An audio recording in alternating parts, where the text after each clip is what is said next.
More and more, it feels like we're becoming disconnected from the world we live in. The internet is increasingly becoming a more hostile and toxic place with misinformation everywhere you go. And it feels like we're losing sight of what's real and what isn't. I started running in January, and it has helped my health tremendously. But more importantly, it's given me a new outlook on life.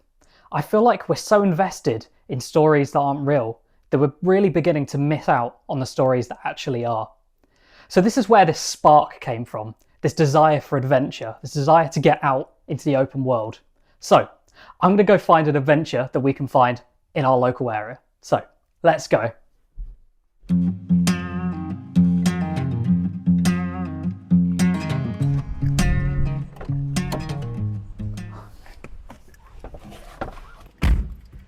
What, you thought I was going to walk?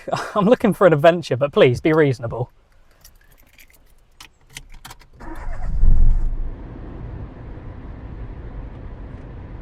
So you're probably wondering where we're going. Now, we're going to go see a local legend of Thorpe Bay and Shoeburyness, but it's something that people might not know too much about. It's out in the sea, it's stuck in the sand, and it's made of concrete. Let's go find it. Right, we're here.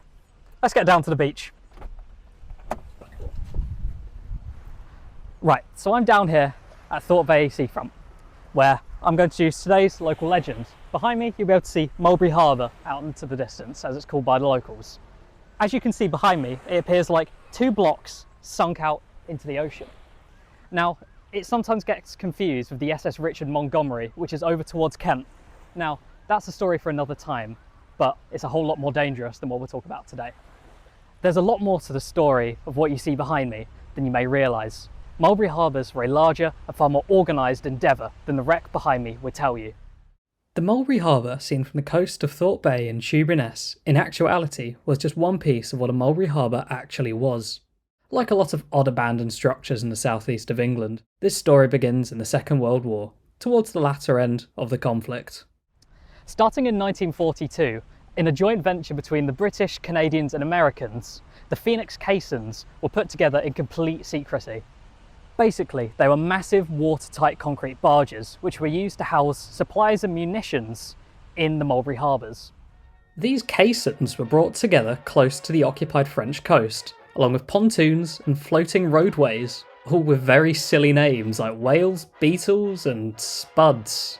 These all formed together to create the Mulberry Harbour, an artificial floating harbour in the middle of the sea. So, the Mulberry Harbour, as the locals call it, was just a piece of a much bigger project. It was a key part of the D-Day landings in 1944, as it assisted the British and Canadian troops as they landed on the occupied French coast. There was a separate harbour that was put together for the Americans, but they forgot to tie it down properly and they lost it in a storm. Maybe if that hadn't have happened, the Mulberry Harbours would have been more well known, as the American retellings of the D-Day landings are definitively harbourless. So, back to the local legend behind me. Why is it here? What was its purpose? I can't imagine a barge in the middle of the Thames estuary has much of a tactical advantage.